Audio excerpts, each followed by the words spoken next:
years of weather. We're excited to be sharing the last 50 years of weather history with you and taking a glimpse into the future. Here's our first radar, the WR100. As you can see, the setup is much different now with the help of new technology. We'll reminisce with some former KCRG TV9 meteorologists. We'll talk about several big weather events that shaped Iowa history. And of course, we'll celebrate 50 years of bringing weather to you. I remember when I first came to KCRG TV9, our weather forecasting was produced on a plexiglass board with an Iowa and United States map similar to this one.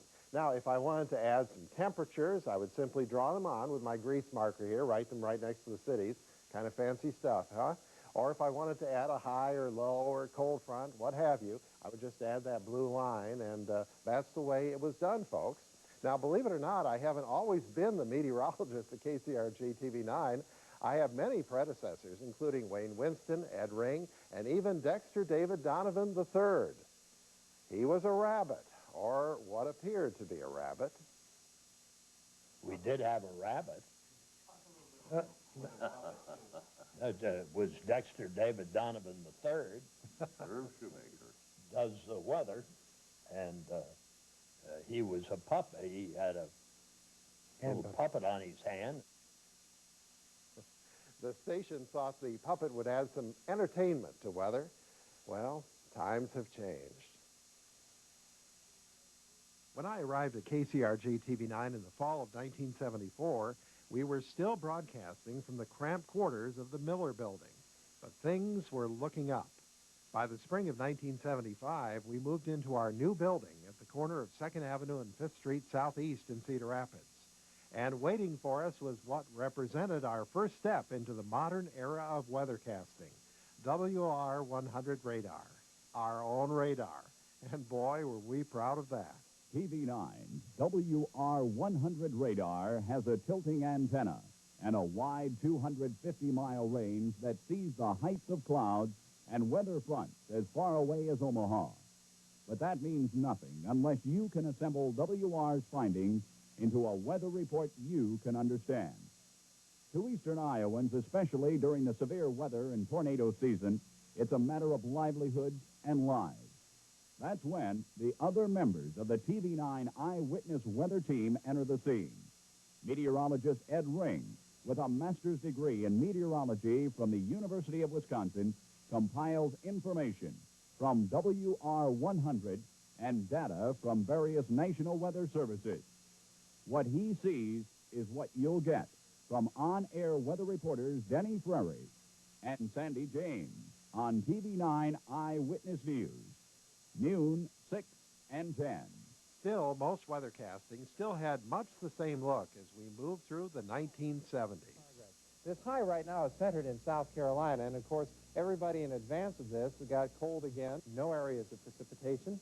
And looking at today's weather, just enjoy those for a while into the 40s and 50s and early morning lows in the teens. Waterloo got to 57 degrees just 1 year ago today, 1976, so that was a record for them. They didn't miss it by much getting to 54 today, but look at this. Everybody, well, most everybody into the 40s today, and some places out here in the west were up into the mid-50s, and that was something. It's been a fairly... But by the 1980s, computer graphics had arrived, and we could tell the weather story in a much more effective way.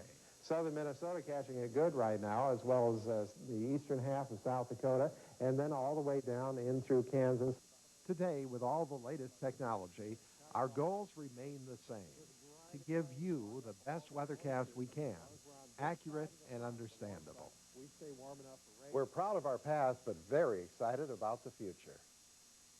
The look of weather forecasting has dramatically changed over the last 50 years, and many of you have probably watched the technological changes right along with us. And because of that technology, the First Alert Storm Team can deliver better information about snowstorms and severe weather through our forecast. Record lows, 2 degrees in Cedar Rapids in 1925. This is how the weather looks every day here at TV9.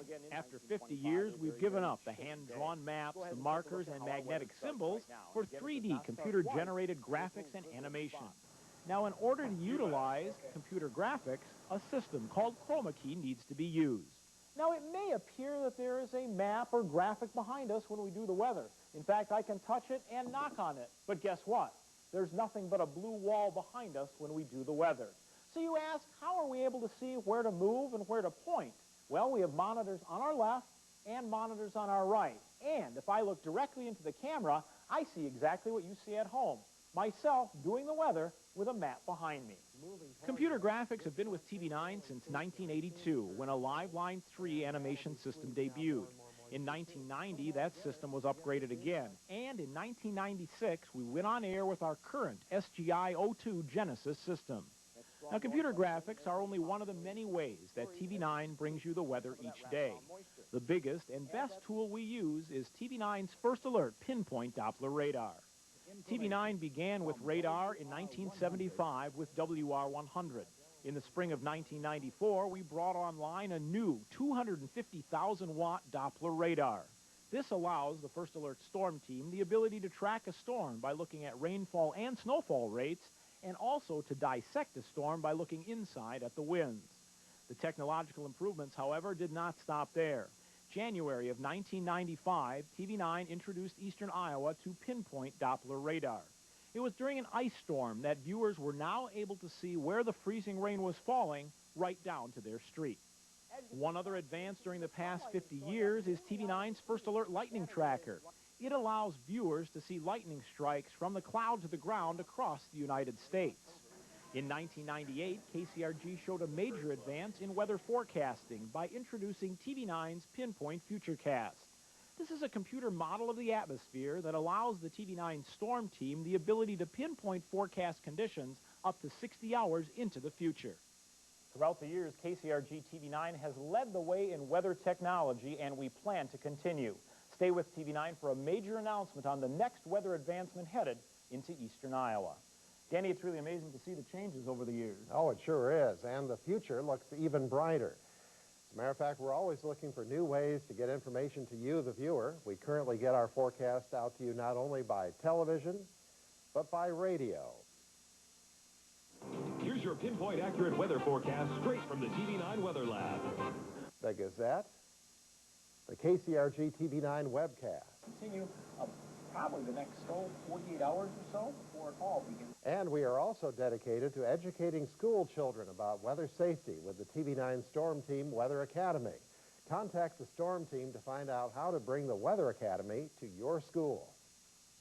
Hello, I'm Jim Guy. I'm Mike LaPointe. And I'm Rob Cook. From our weather lab to yours. Congratulations, KCRG TV9. On being locally owned and operated for 50 years.